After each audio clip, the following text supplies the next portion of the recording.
Dokładnie rok temu, po teście M5 na torze Silesia Ring, zadzwoniło do nas BMW i stwierdziło, że nasze poczucie humoru oraz merytoryczne testowanie samochodów to nie jest prawdziwe dziennikarstwo, tylko, cytuję dosłownie, trolling i niszczenie wizerunku ich marki. Mamo, nie mogę gadać.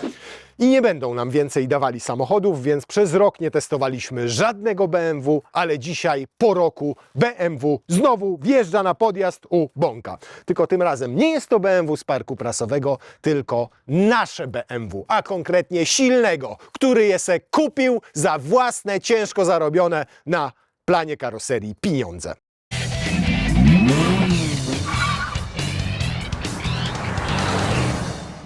Zapraszamy Was na findcar.pl, platformę, na której znajdziecie sprawdzone auta nowe i używane wyłącznie od autoryzowanych dealerów. Jak wiecie, jakiś czas temu uruchomiliśmy platformę Findcar i tam pojawiły się takie iX1 w bardzo dobrej cenie. Tak dobrej cenie, że zadzwoniła nawet do nas Karolina z firmy Inchcape i powiedziała: słuchajcie, może byście gdzieś tam nagłośnili temat. I tak nagłośniliśmy temat, że 3 tylko samochody zostały w zasadzie w naszym własnym gronie kupione. I to jest jeden z nich. Cennikowo kosztował ponad 240 tysięcy złotych, bo oprócz tego, że to wersja iX1 eDrive 20, to ma jeszcze pakiet M z zewnątrz i w środku oraz pakiet dodatkowo premium, na który składają się m.in. reflektory LED, samościemniające lusterko. Można sobie dzięki temu pakietowi też dokupić na przykład asystenta jazdy w korku, parę innych systemów asystujących. Jest dostęp bezkluczykowy, komfortowy, a nawet z telefonem. Jak tylko macie telefon w kieszeni, to samochód się otwiera, zamyka. Są automatyczne światła do jazdy długie się same włączają, nie? Jak jedzie silny, a on już jest ślepy jak kura, to mu... Coś miałaś, ale już tego nie masz. Ma 18-calowe felgi, które akurat wyglądają skromnie nadal przy tym gabarycie i przy podwyższonym nadwoziu. Natomiast samochód finalnie kosztował 180 parę tysięcy złotych. 60 tysięcy złotych rabatu, więc szkoda było przejść obok takiej oferty obojętnie. Ale 180 silny nie wyłożył tak na stół. Nie wyjął z pazuchy. To jest człowiek oszczędny. On jest takim, można powiedzieć, jeżeli o mental i wydawanie pieniędzy, to jest taka mieszanka krakowiaka z poznaniakiem, czyli najgorsze, co może być. Ja z tobą wódki nie piłem. Więc zapłacił 9 tysięcy brutto najpierw i teraz spłaca leasing na to auto, a w zasadzie wynajem długoterminowy. Wiecie ile? Poniżej 1000 netto rata. Poniżej 1000 i takie BMW, tak jak tutaj stoi, z M-pakietami wewnętrznym, zewnętrznym, plus z pakietem premium. I jeszcze ubezpieczenie wyhandryczył w Inchcape'ie. Za 4 koła, na cały rok, OC, AC, Assistance. I z tego miejsca chciałbym serdecznie w imieniu Silnego podziękować Karolinie i podziękować Mateuszowi, który obsługiwał Silnego.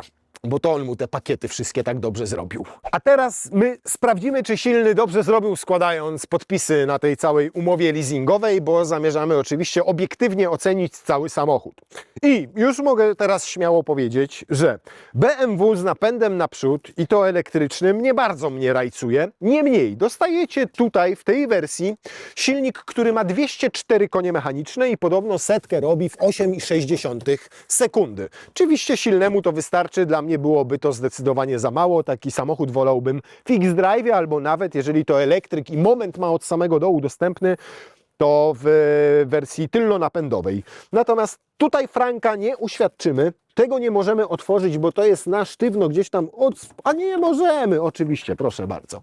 Natomiast to nie jest ten silnik. Silnik jest gdzieś tam niżej. Tutaj mamy cały osprzęt elektryczny plus akumulator 12V. Na osprzęt elektryczny, jak to w elektrykach bywa, składają się wszystkie inwertery, ładowarki pokładowe i wszystko to, co odpowiada za ładowanie, za rekuperację, czyli odzysk energii, za to, żeby to wszystko funkcjonowało jak trzeba. Silny to Ci chyba nie będzie już potrzebne, nie? Zobaczcie, ale jak w prawilnym BMW nawet jest tutaj rozpórka na przodzie. Ciekawe, z tyłu też masz rozpórkę? Może jeszcze klatkę masz, co? Silny. Jaki śmieszny, zobaczcie, wlew do płynu do spryskiwaczy. Tu nie ma zbiorniczka, tylko jest tam gdzieś kanał poprowadzony głęboko. To, po czym można iX odróżnić od X1, którą testowaliśmy 3 lata temu, kiedy auto wchodziło na rynek, to był 2022 rok, tu możecie obejrzeć sobie ten test, to jest nie tylko zielona tablica rejestracyjna, ale przede wszystkim nery, ponieważ w wersji elektrycznej nery nie mają żadnego użebrowania, bo nie potrzebuje silnik chłodzenia, tylko mają takie trójkąty w dwie strony i to wszystko jest gładkie. Do aerodynamiki sporą uwagę tutaj przywiązano, ponieważ na przykład w zderzaku znalazły się takie boczne kanały, gdzie tu wpada powietrze, tu wypada. To ma zdecydowanie poprawiać opływ powietrza wokół całego samochodu. To, co budzi moje zastrzeżenia przy tego typu konstrukcjach, a przy czym BMW się upiera od lat, to jest to, że buduje samochody spalinowe i elektryczne na jednej platformie. Owszem, jest zaleta tego, mianowicie taka, że BMW kosztuje to mniej pieniędzy, bo nie musi wydawać hajsu na dwie platformy, tylko tworzy jedną. Ale ma to zazwyczaj też w przypadku samochodów elektrycznych swoje wady, bo trzeba na przykład gdzieś upchnąć spory akumulator. I ten akumulator jest tutaj w podłodze i ma prawie 65 kWh pojemności netto. Teoretycznie wystarcza na przejechanie 460 km, ale to poskutkowało też delikatnym podniesieniem podłogi w samochodzie, szczególnie tutaj w tylnej części. I pokażemy potem, jakie są tego efekty. I zobaczcie, widać to nawet tę podniesioną podłogę w tym miejscu, ponieważ jest tutaj inaczej wyprofilowana. Owszem, na nogi tego miejsca, tutaj w miejscu, gdzie są pedał hamulca i pedał gazu, jest tyle samo, ale tu już zaczyna nam się podnosić i idzie w górę. Więc zobaczymy potem, jak usiądziemy na tylnej kanapie, jak to będzie wyglądało. Efektem tego, że akumulator wylądował w podłodze, jest też mniejszy bagażnik, ale zanim do tego przejdziemy, to jeszcze powiemy o ładowaniu, bo maksymalna moc ładowania to 130 kW. Całkiem nieźle, jeżeli weźmiemy sobie pod uwagę fakt, że auto ma 65 kWh, więc do 80% od 0 czy tam od 10% naładujecie w mniej więcej 30 minut. Przyzwoicie, jeżeli nie traktujemy tego samochodu jako długodystansowego środka transportu. To, co zniknęło w wersji elektrycznej, to 60 litrów bagażnika, ponieważ spalinowa wersja z napędem naprzód ma litrów 550, a tutaj mamy 490. Ale pod podłogą znalazło się miejsce na przykład jeszcze na całkiem spory schowek, gdzie można sobie umieścić jakieś graty. A tutaj nawet jest taka płaska powierzchnia, którą trudno będzie wykorzystać. Ewentualnie silny możesz sobie tutaj wozić arkusze papieru do ksero, czy tam do drukarki, wiesz? Powinno ich tutaj wejść tam z 10. O, tu jeszcze jest taka wnęka, trochę głębsza. No tak nieco zmarnowanej przestrzeni pod tą klapą, ale sama klapa naprawdę porządnie się trzyma, nawet ma tam zawiasy. Zobaczcie, łocie panie, można to tak też złożyć. Łocie panie, sielny, kłoroca, ale zrobił zakup. Tu 2 haczyki, tu 2 haczyki, ale tylko jedno światełko LED przepłaciłeś. Mogłoby być na przykład 2 haczyki mniej, ale jedno światełko więcej. Tak mi się przynajmniej wydaje, nie? A to co to jest, silny, wiesz co to jest? Nie. Ja też nie wiem co to jest.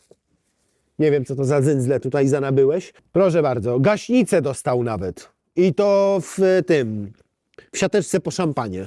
Pewnie miałeś szampana też dostałeś, co?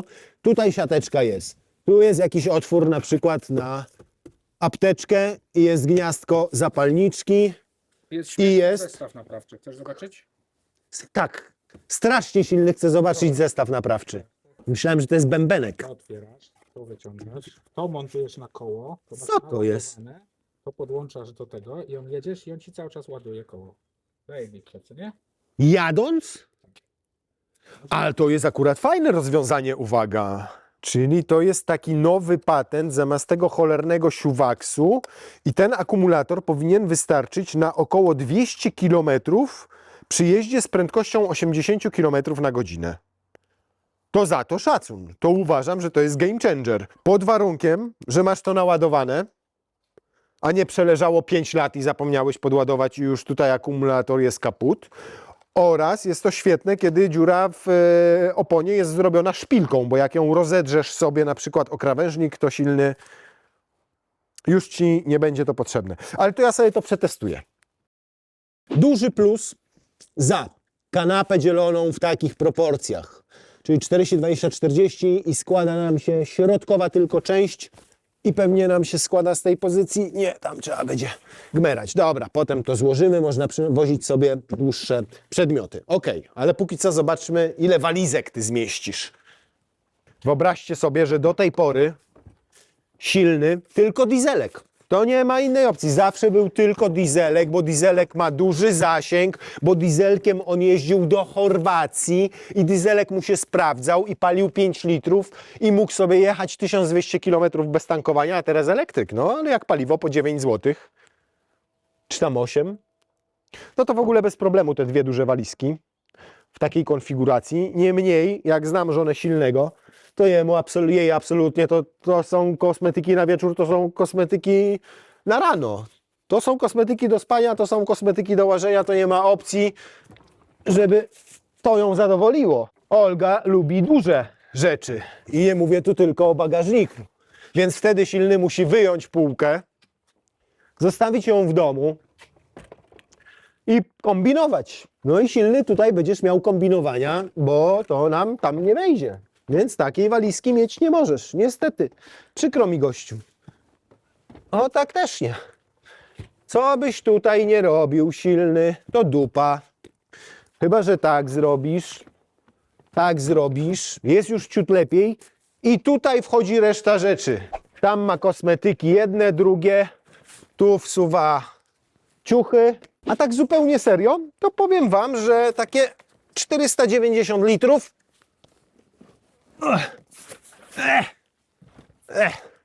no jak cię mogę? Jak cię mogę? Na papierze wygląda lepiej niż w rzeczywistości. Mogłaby ta podłoga być dosłownie parę centymetrów niżej, ze 2-3. Wolałbym nawet, żeby tutaj tę przestrzeń, która jest tam dalej, tę na ryzy papieru, wyeliminowano, obniżono troszeczkę tę podłogę i wtedy ten bagażnik byłby praktyczniejszy. Ale go ubrudziłem. Nie wiem, czy silny to... Może ja od razu to może odkurzę, co? O swoje auta dbamy. Jakby to było iX z parku prasowego, to bym powiedział, że się klamki źle otwierają. Zrobiłeś dobrze? Tutaj sfilmowałeś to? Bo wiesz, według BMW ty źle filmujesz, a ja zasłaniam. Więc mam nadzieję, że tu było wszystko dobrze widać. A widzisz, kurna, silny. A w testówkach to jest zawsze elektryka fotela, a tutaj muszę majtać wajchą. Ale jakie wygodne, jakie są zajebiste te fotele. Ty, świetne, tak mówię całkiem poważnie, jeżeli chodzi o komfort. Bo ja lubię twardy fotel, a on jest twardawy i rewelacyjnie trzymają tutaj boczki. One nie są pompowane, a silny nie jest gruby. I naprawdę super. Fajnie wyprofilowana jest tutaj ta deska rozdzielcza w tym miejscu. Mogę się dosyć blisko przesunąć, przez to zobaczcie, mam jeszcze sporo miejsca na nogi, idealne podparcie tam na stopy. Pomimo tego, że ta podłoga została delikatnie podniesiona ze względu na akumulator, to jest tutaj dużo miejsca nadal nad głową. Fotel petarda wygodny i bardzo szeroki zakres regulacji, bo pomimo tego, że robi się to wszystko tutaj manualnie, a nie elektrycznie, to mamy na przykład część pod uda wysuwaną i to fajnie na pneumatyce, ona wyskakuje. Mamy możliwość zrobienia sobie kołyski, czyli podniesienia tej z przodu części delikatnie w ten sposób. No i oprócz tego oczywiście wszystko standardowe, czyli jedna wajcha do opuszczania i podnoszenia fotela, druga wajcha do regulacji oparcia, ale naprawdę jeżeli chodzi o pozycję w samym fotelu, petarda. Dawno nie siedziałem w tak wygodnym fotelu, który tak fajnie by mnie obejmował, otulał. Może to oparcie tutaj mogłoby być ciut wyższe, ale to już naprawdę jest czepialstwo.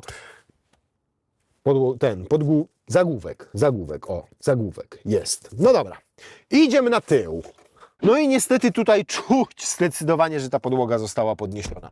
Ona tak jakby w kierunku tyłu pojazdu podnosi się jeszcze bardziej. Zobaczcie, siedzę nisko, a kolana mam wysoko. Niestety nie mam też zbyt dużo miejsca na te kolana w tym miejscu. Stopy tam wsunąć też jest problem, chociaż jeszcze jako tako wchodzą. No więc jak na ten rozstaw osi i tę długość samochodu, to z tyłu jest zwyczajnie ciasnawo. Dla dzieciaka ok, natomiast nie dla osoby takiej dorosłej. Różnicą jeszcze pomiędzy X1 spalinową i X1 jest brak możliwości przesuwania tej tylnej kanapy. Jedyne co mogę zrobić, to mogę sobie delikatnie, ale naprawdę w niewielkim zakresie pochylić oparcia.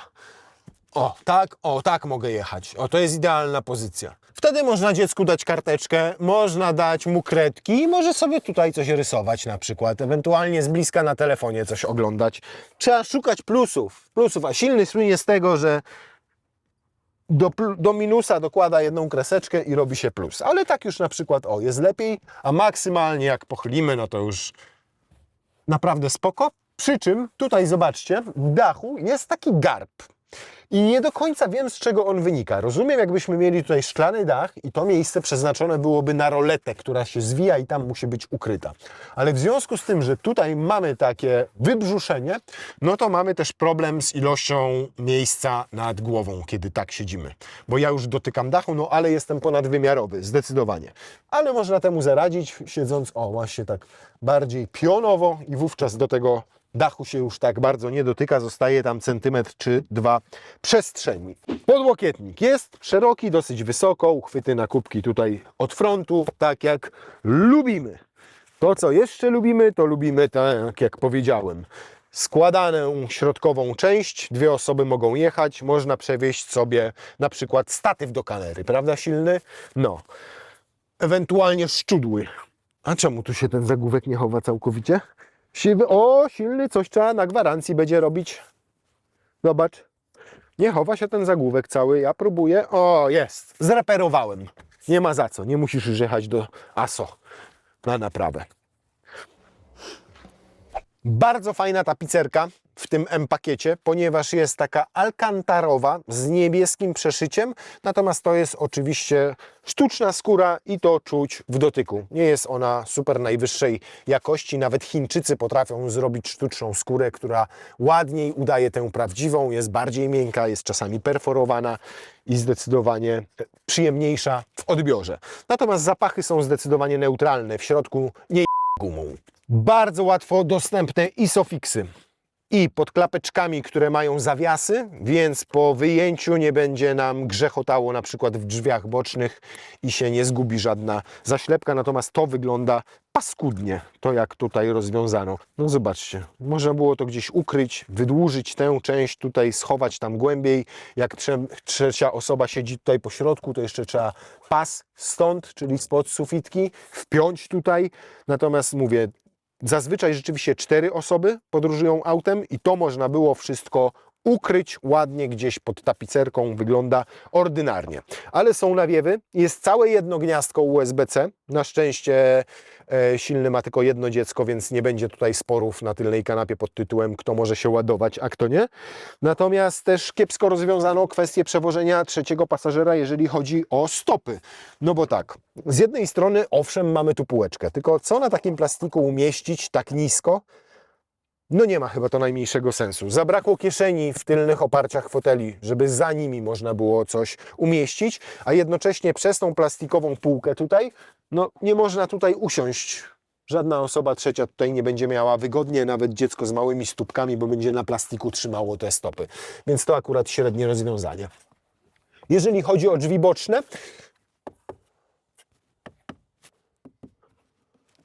za te pieniądze, za 1000 miesięcznie, a tak zupełnie serio, jest to takie fikuśne, ładne, to jest plastikowe, takie udaje miękkie tylko, tak bym powiedział, natomiast jest to plastik. Tu myślałem, że jest popielniczka, ale niestety nie ma tutaj popielniczki. Jakbyś zamówił lepsze audio, to pewnie byś tu głośnik miał, a tak to masz zaślepkę tylko taką ordynarną, a przynieś na śrubokręt, zobaczymy co tam jest pod spodem. Może są głośniki, tylko nie dali ci maskownic. Silny mogę?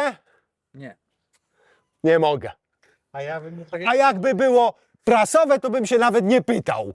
Ale znowu, tutaj przyjemny, miękki materiałek, obszyty niebieską niteczką, to też przyjemne, miękkie i tu też jest niebieska niteczka i fikuśna ta klameczka i jest przycisk do opuszczania szyb, jak się naciśnie, a jak się podnosi, to tak trzeba w górę i wtedy silny ma po raz pierwszy w życiu samochód, który ma elektryczne szyby z tyłu. Natomiast niestety, no ale ordynarnie wyglądają i paskudnie te zaślepki w miejscu głośników, bo są nie tylko... Ja nie hejtuję. Nie, jest lepiej, jak są zamknięte do przodu. jest lepiej. Jak te są otwarte, to teraz jest... Nie. Też naprawiłem po prostu. Niestety te zaślepki są też w przednich drzwiach, a drzwi pasażera dodatkowo mają nie tylko zaślepkę głośnika, ale jeszcze, tak jak Audi na przykład A5, zaślepkę miejsca, gdzie na rynku amerykańskim jest centralny zamek, czyli kłódeczka otwarta i zamknięta, tak jak tutaj w tym miejscu. No, nie chciało im się nawet zrobić odrębnego panelu tutaj, co kosztowałoby całych 30 eurocentów i to za wszystkie 4 przy tak masowej produkcji, po to, żeby to nie wyglądało tak paskudnie. No od razu ktoś wsiada i mówi, o silny, nie zamówiłeś się, jakaś bida wersja to jest. Bida wersja, ani to popielniczki nie ma, a głośnika tym bardziej nie ma. No, ale na przykład już tutaj to pod szybie jest naprawdę bardzo fajne, bo to jest mięciutka, fajna skórka z niebieskim przeszyciem. Tu od razu jest zamszyk, tu znowu jest ta sztuczna skórka, ale przyjemna. I tutaj, no tutaj ta część mnie się podobuje, łącznie z tym, że tu mamy LED i tutaj mamy jeszcze taką listwę ozdobną, która potem leci nam też na desce rozdzielczej przez całą jej szerokość i tutaj też są wbudowane LEDy. To już wygląda tutaj estetycznie, fajnie, ładnie i ta klameczka też mi się podoba i ta klameczka mi się podoba. Generalnie zajebiście silny.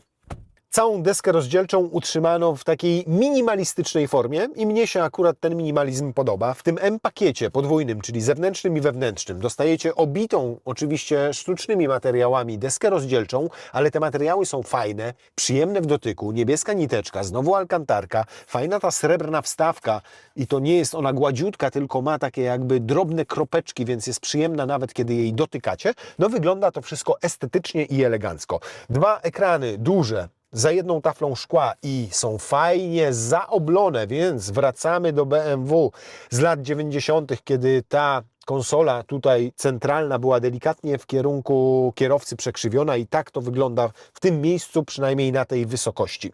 Ładowarka indukcyjna w świetnym miejscu. Bardzo podoba mi się to rozwiązanie, bo przytrzymuje nam jednocześnie ta klapeczka tutaj telefon i widzimy wszystko na nim. 2 uchwyty na kubki tutaj. Tutaj ta część już mniej mi się podoba, to z tego względu, że zmarnowano sporo przestrzeni na powietrze, trzymanie powietrza. Podłokietnik, który trzeba otworzyć naciskając przycisk, w zasadzie nie pomieści niczego poza jakimś małym pilocikiem i kabelkiem do ładowania, ale jest wyłożony fajną gumą i też ona ma taką fajną, specyficzną strukturę, niemniej sam podłokietnik, jeżeli chodzi o pojemność, jest praktycznie bezużyteczny. Za to pod nim zrobiono przestrzeń. Taką przestrzeń, do której trudno się dostać, bo żeby coś tam wyciągnąć, to już muszę wyginać rękę, a pasażer ma jeszcze trudniej, ponieważ ta wisząca konsola środkowa jest podtrzymywana przez ten pałąk tu, więc ma jeszcze dodatkowo utrudniony dostęp. Ale są 2 gniazda USB-C, ta ładowarka indukcyjna jest w tym pakiecie premium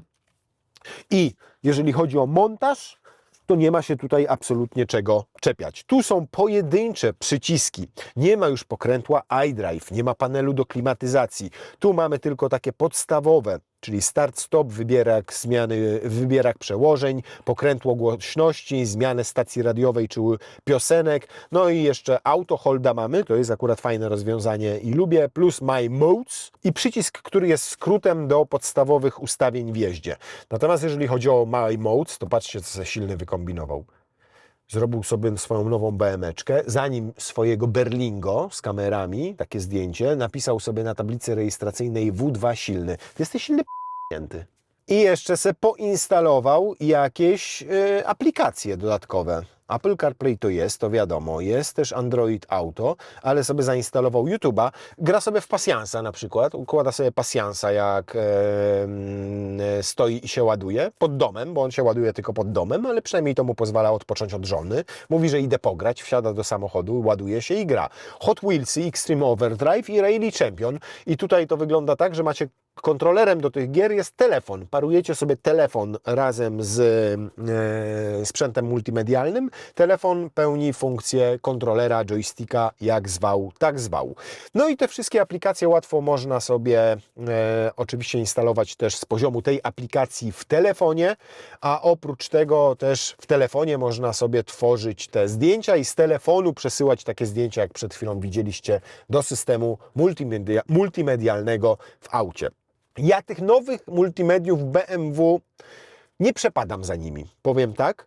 Uważam, że inni producenci lepiej to rozwiązują. Niemniej można sobie tu widgety zrobić, można sobie skróty przyporządkować. O, tu na przykład witaj Piotr i z góry sobie tylko ściągacie paluszkiem i macie dostęp do takich najważniejszych aplikacji, czy tego, co sobie tutaj przeniesiecie, możecie sobie dodać skróty. Brak fizycznych przycisków klimatyzacji, jak wspomniałem, ale z drugiej strony tu jak sobie klikacie, to szybciutko możecie ustawić sobie temperaturę. Jak głębiej chcecie wejść w menu, to klikacie wiatraczek i można wszystkim tym sterować sobie z poziomu ekranu, czym normalnie kiedyś sterowało się panelem. Ale nie musicie tego robić, bo jest też asystent głosowy po polskiemu języku.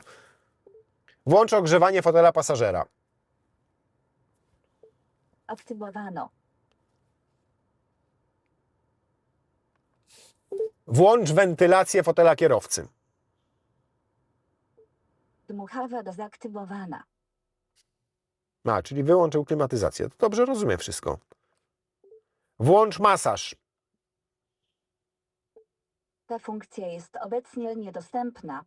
Silny nie zamówić masaż? Do iX1? Co na to twoja córka powie? Otwórz okno kierowcy. No co prawda do tego akurat mamy przyciski fizyczne, ale potrafi sporo funkcji w samochodzie rzeczywiście obsłużyć. Otwórz klapę bagażnika. Ta funkcja jest obecnie niedostępna. Otwórz klapę bagażnika. Ta funkcja jest obecnie niedostępna. Czyli wszystkiego nie zrobimy. Na szczęście do otwierania klapy bagażnika, która jest elektrycznie sterowana, też mamy tutaj przycisk. Elektryczna klapa bagażnika też jest w tym pakiecie premium, razem z dostępem komfortowym. I jak wybieracie ten dostęp komfortowy i ten pakiet premium, to dostajecie jeden kluczyk fizyczny, gdzieś tutaj mi się pałętał, oprócz niego kartę do otwierania samochodu, ale jednocześnie możecie też otwierać go sobie z telefonu, przy czym nawet tego telefonu wyjmować z kieszeni nie musicie. W nowych BMW też nie do końca mi się podobają te wszystkie zegary. Nie ma tutaj nawet imitacji elektronicznej takich zegarów, do jakich kiedyś przyzwyczaiło nas BMW, czyli okrągłych, ładnych, fajnych. Kiedyś potrafili zrobić to w tej cyfrowej wersji, a teraz nie wiedzieć czemu całkowicie z tego zrezygnowali. I oczywiście na tych zegarach możecie mieć wszystko, przeciążenia nawet. To posilny, powinieneś mieć to, wskaźnik przeciążenia. Byś dbał odwrotnie niż inni ludzie o to, żeby były jak najmniejsze. Co ciekawe, mapę fabryczną tutaj wyświetla. Wyświetla mapy Apple'a, czyli jak macie Apple CarPlay włączone i nawigację tą aplowską, to wyświetla, ale jak macie uruchomioną aplikację Google Maps w telefonie, to już Wam wskazówek tutaj nie daje. Dobra, czas się przejechać, panie Silny i proszę Państwa. Silny poprosił, żebyśmy rozpoczęli test drogowy od sprawdzenia, jak działa tutaj asystent cofania, bo on się boi. No ja się nie boję, bo to jego samochód. Więc powiedzmy, jesteście w garażu. O, tak jak teraz. Jesteśmy w garażu, tylko musimy chyba samochód najpierw wyłączyć, tak? Otworzyć drzwi, że niby wysiedliśmy i tak dalej. I potem wsiedliśmy do auta i ruszamy w drogę. Wyjeżdżamy z garażu, jedziemy. Zablokujemy sobie bramę. O. A potem wracamy do domu. Przyjechaliśmy do domu. Nie? Przyjechaliśmy do domu i uruchamiamy asystenta cofania. Obserwuj otoczenie, naciskaj samemu pedału przyspieszenia i hamowania. O, patrz, zobacz, kręci. Ale idealnie, jak po sznurku, patrz pan.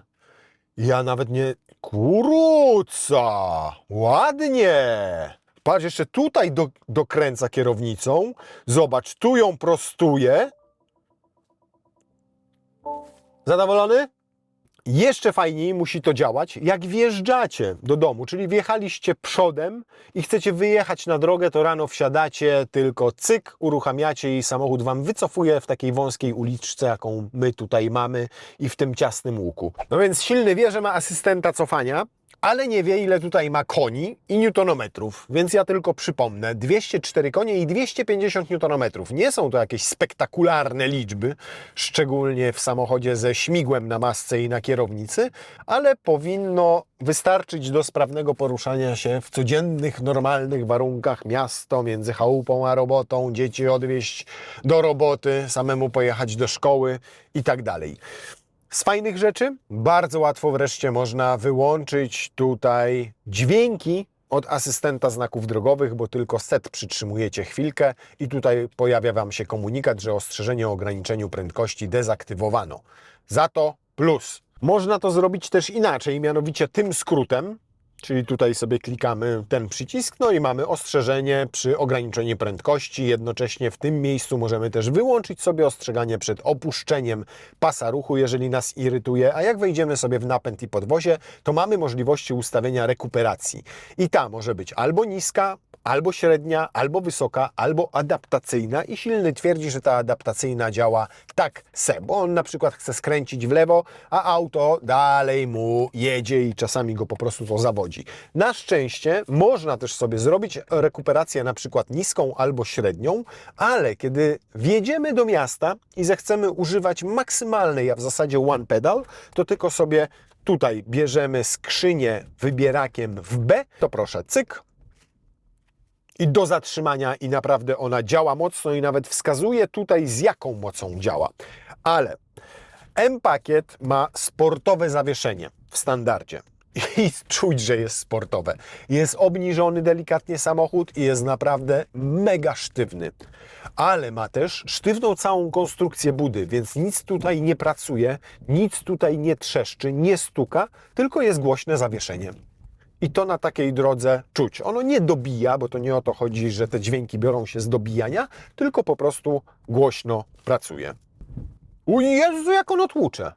No, to powiem Wam chyba pierwsze miejsce albo drugie, ewentualnie miejsce ex aequo z zawieszeniami DCC w Volkswagenach i Skodach nowych. Znaczy tych przed zmianami jeszcze, bo teraz poprawiono już działanie tego zawieszenia, ale ono jest okropnie hałaśliwe i tutaj jest dokładnie tak samo przy tym sportowym. Ale sportowe nie oznacza, że ono jest adaptacyjne, bo akurat jego regulować tutaj sztywności sobie nie można. Jest sportowe, ale nieregulowalne po prostu z zasady i z definicji sztywniejsze. Ale niektóre tryby z BMW pozostały, bo mamy sport, mamy efficient na przykład, czy tam, tak, efficient, dokładnie. Co to mi się tutaj kliknęło? Teraz mapy. Jezus Maria, my modes. Dobra.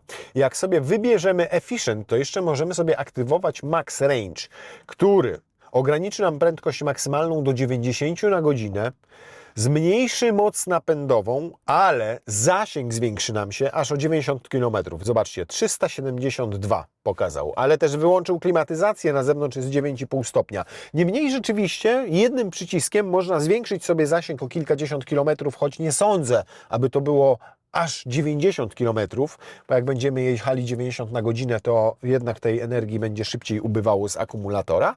No ale jest, mamy taki tryb, no. Dezaktywuj max range. I zobaczcie, i teraz jak dezaktywuję, to oblicza i 302 km. I teraz tak, mamy 71% akumulatora. Silny naładował się w nocy, miał 100% i musiał przyjechać tutaj na nagrania z Mińska Mazowieckiego do Grodziska. Ma 76 km. Jedzie ekspresówką i autostradą, więc leciał tak między 120 a 140, momentami 150 i stracił 29% energii. Co oznacza, że jeszcze wróci do siebie i będzie miał 40%. Czyli przejedzie 150 km, będzie jeszcze miał 40%, więc spokojnie przy takich autostradowych, ekspresowych prędkościach na jednym ładowaniu zrobi około 300 km. No, może 250 powiedzmy.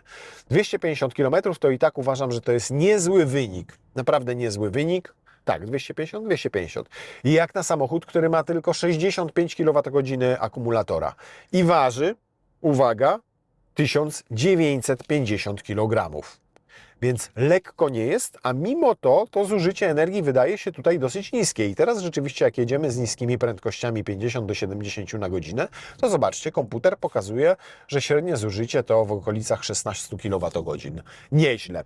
Jak jedziemy w tym trybie efficiency, to wiadomo, że mamy delikatnie ograniczoną moc. Owszem, jak go depnę, to idzie, ale gdyby przyszło nam rzeczywiście wykorzystać 100% tych 204 koni i oszałamiających 250 Nm, to mamy tutaj jedną łopatkę przy kierownicy.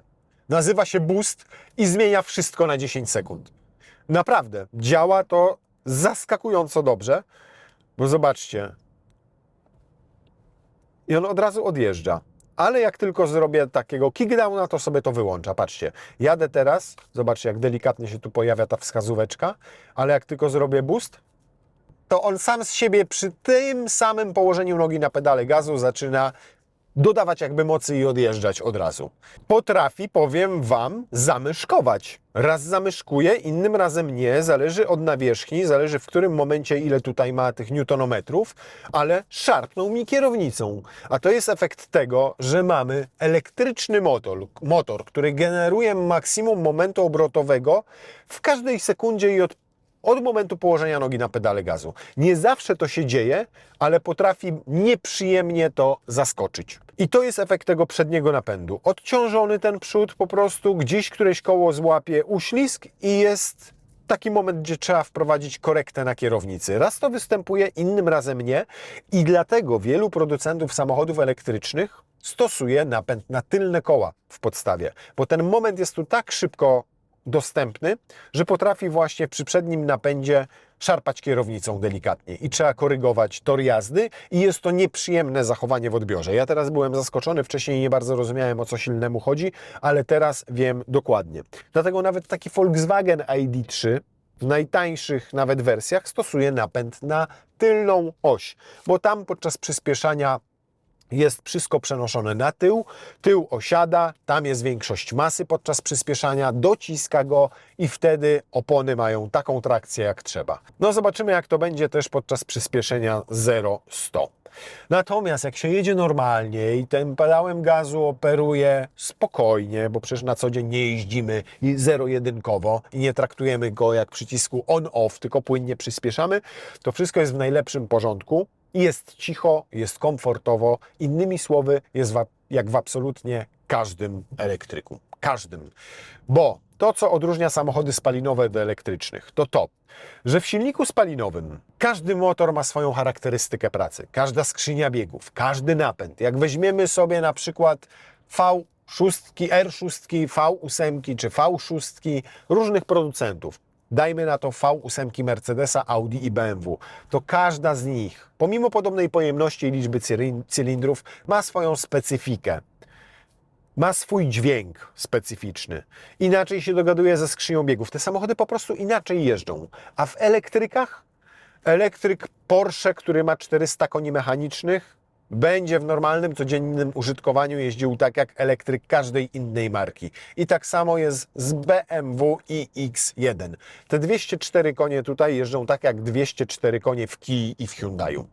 Dokładnie. Tak samo, tylko znaczek macie inny na kierownicy. Silny prosił też, żebym Wam o lusterku powiedział, że owszem, w pakiecie premium jest samościemniające, tylko problem polega na tym, że ono ma taką kryształową obwódkę, a nie taką czarną, plastikową jak zazwyczaj lusterka. Więc tutaj w tej części centralnej, gdzie jest prawdziwe lusterko, nic Was nie oślepia, ale za to wszystkie samochody, które jadą za Wami, powodują, że oślepia Was ramka tego lusterka. Moje BMW, tylko 2 na 10, ale mam fatalną ocenę. Jadę za szybko, utrzymuję za wysoką prędkość i 2 na 10, jeżeli chodzi o obsługę pedału gazu. Zbyt brutalnie się z nim obchodzę zdecydowanie. Ale powiem Ci, że on w takiej normalnej, codziennej jeździe, kiedy jeździ się wokół komina, gdzieś tam podjeżdża, coś załatwia, potem znowu wsiada w ruchu takim typowo miejskim czy podmiejskim, a nie autostradowym, gdzie jest sporo hamowań, to on bez problemu będzie przejeżdżał 400-450, może nawet 500 km, jak będzie optymalna pogoda, czyli tak w okolicach 20 stopni.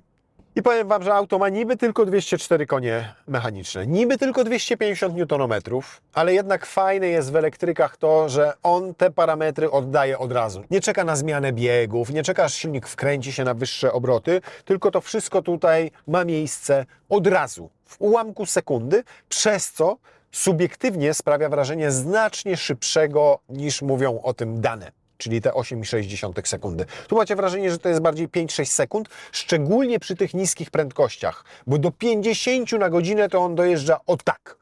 Potem już przy wyższych jakby troszkę mu brakowało faktycznie, szczególnie mocy, ale jeżeli chodzi o takie wrażenia z tego użytkowania do 100 na godzinę, to naprawdę są zaskakująco dynamiczne.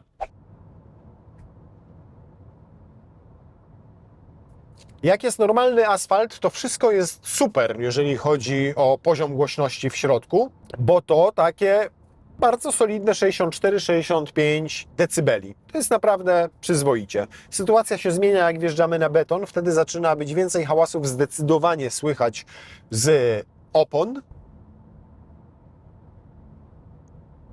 I ten wynik rośnie do 67-68 decybeli, ale i tak uważam, że nie ma dramatu. Jest subiektywnie naprawdę cicho i przyjemnie. Naprawdę ten motorek elektryczny jest bardzo oszczędny. 19,6, 19,7 kWh, między 19 a 20 kWh przy 120 trzeba przyjąć, a to oznacza, że przejedziecie ponad 300 km na jednym ładowaniu ekspresówką. Uważam, że to już jest naprawdę całkiem przyzwoity wynik. Oczywiście przy takich temperaturach jak dzisiaj mamy jest 9,5 stopnia, więc to nie są jakieś spektakularne mrozy, ale i tak wnętrze musi się dogrzewać. Jak będzie 20 stopni, to myślę, że spadnie ten wynik tak do 18 kWh i będzie jeszcze lepiej. Niemniej, zobaczcie, jedno hamowanie i super odzyskał energię, bo już spadło to zużycie energii do 14,3, więc tę rekuperację ma na tyle mocną, że jest w stanie dużo odzyskać energii z hamowania, a to oznacza, że naprawdę w mieście osiągalne będzie moim zdaniem nawet 500 km. I wtedy wcale nie trzeba mieć, moim zdaniem, nawet ładowarki we własnym garażu, żadnego gniazdka, bo wystarczy zdecydowanie to, że macie dostęp do szybkiej ładowarki pod marketem, raz na tydzień jedziecie, ładujecie się na fulla, a potem tydzień znowu sobie jeździcie na prądzie. No dobra, silny, teraz najważniejszy sprawdzian. Tryb sportowy, chyba pierwszy raz w życiu tutaj tryb sportowy zostanie w tym aucie uruchomiony. I ostatni. 8,6 sekundy. Katalogowa wartość. No, na początku go rzeczywiście tak przycina celowo, żeby nie było tutaj żadnego uślizgu kół, ale idzie galancie. Sukces. Nawet wyświetliło, że sukces. Sukces, ale sukces, że zmierzył. O, proszę. Nawet jest ciutkę lepiej. 8,53 z nami dwoma. Chłopie. Brawo.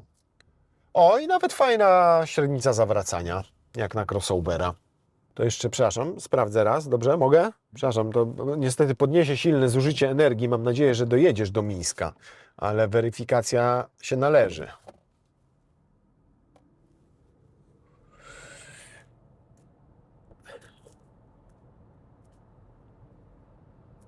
(8,66). Średnia, tak jak podaje producent, czyli w okolicach 8,6. I naprawdę sprawnie to robi. Przez to, że mamy napęd na przód tutaj, to musi mu troszkę ograniczyć na samym początku ten moment obrotowy, żeby nie zamieniły koła. Jakbyśmy mieli ten silnik z tyłu i napęd na tył, to moim zdaniem byłoby jeszcze lepiej. Tylko ten silnik elektryczny, podejrzewam, tam by się nie zmieścił. Bo ten akumulator tam przesunięto, wiecie, mocno do tyłu, tak żeby wyważyć dobrze auto. Tu cały osprzęt elektryczny, silnik elektryczny, akumulator zaczyna się gdzieś tutaj i kończy się mniej więcej w połowie bagażnika, bo jest tam pod tylną kanapą, a to oznacza, że zadbano o wyważenie samochodu. To, co też zwraca uwagę w prowadzeniu, to to, że nie czuć tutaj tej wysokiej masy, bo samochód waży, tak jak my siedzimy tu we dwóch, to ponad 2 tony, ale i zawieszenie to sportowe i ten układ kierowniczy powodują, że naprawdę fajnie jeździ po zakrętach i nawet nie jest nadsterowne, tak jak można byłoby się spodziewać po tym przednim napędzie. To efekt właśnie tego dobrego wyważenia, że zadbano o to, żeby ten akumulator przesunąć troszkę do tyłu, jednocześnie, żeby on się tutaj już był trochę pod nogami pasażerów, pod tylną kanapą, trochę zahaczał o bagażnik, ale w związku z tym mamy naprawdę dobrze wyważone auto, mniej więcej w proporcjach 50/50. 150 i czuć to podczas prowadzenia. Naprawdę fajnie, przyjemnie się prowadzi w stylu BMW, śmiało można powiedzieć. Duże pokłady trakcji, nie przechyla się na zakrętach, bardzo dobrze tutaj ukryto tę masę. I generalnie powiem Wam, że to jest fajny wóz. Jeżeli miałbym za niego zapłacić 240 000 złotych, to bym się popukał w czoło. Ale jak sobie pomyślę, że wpłacam 7 000 netto na początku, a potem co miesiąc niespełna 1000 złotych netto płacę za użytkowanie auta, to zajebista oferta. W ogóle nie mam pytań i nie mam uwag i za 2 lata mogę oddać to auto i mieć problem z głowy, a jak mi się będzie zajebiście nim naprawdę super jeździło, to mogę je sobie wykupić. Oczywiście pytanie, jakie będą warunki wykupu. Ale licząc wszystko to razem, czyli te 24 miesiące spłacania, tę wpłatę własną, no to nawet nie spłacam utraty wartości tego samochodu. Nie wiem, jaki komu się to opłaca, ale uważam, że dokładnie takich okazji należy szukać na rynku. Ma ten samochód swoje wady. Nie lubię tego przedniego napędu. Wolałbym zdecydowanie, żeby miał na tył. Ta tylna kanapa jest po prostu ciasna. Ten bagażnik przez to, że nie jest parę centymetrów niżej, jest trudniejszy do zagospodarowania i przewiezienia dużych walizek. Ale jednocześnie, jeżeli się taki samochód rozpatruje w kategorii auta do jazdy na co dzień, a nie do dalekich wycieczek i wypadów 3-tygodniowych w francuskie Alpy z kompletem nart, pasażerów, z rowerami na dachu, bo może zostaniemy do wiosny, to jest to naprawdę super opcja, bardzo tania w eksploatacji. Bo jak sobie pomyślę, że będę zużywał 15 kWh razy 60 groszy kilowatogodzina ze wszystkimi opłatami dystrybucyjnymi, akcyzami, podatkami, bo taryfa nocna to jest około 60 groszy, to wychodzi jazda 10 zł za 100 kilometrów. To nawet dzisiaj nie jest 1,5 litra paliwa, a za chwilę to może będzie tylko litr paliwa, a jak oglądacie ten odcinek, to może tyle już kosztować pół litra paliwa przez sytuację na świecie i w Zatoce Perskiej. Więc jeżeli się szuka auta naprawdę do jazdy na co dzień, to myślę, że no trudno o lepszą ofertę. Sam samochód doceniam za materiały w wielu miejscach, choć drażnią mnie te plastikowe wstaweczki. Doceniam za efektywność energetyczną, świetną rekuperację, możliwości jej ustawienia, to, że dużo energii jest w stanie odzyskać, jednocześnie niewiele zużywa tej energii, bo aerodynamicznie też został dopracowany, za mega wygodne fotele i po prostu tym samochodem przyjemnie się jeździ. Przez to, że jest elektrykiem. Jakby tu pracował diesel pod maską, myślę, że tak fajnie by mi się nim nie jeździło. Więc w przeciwieństwie do nowej M5 to jest naprawdę udany samochód.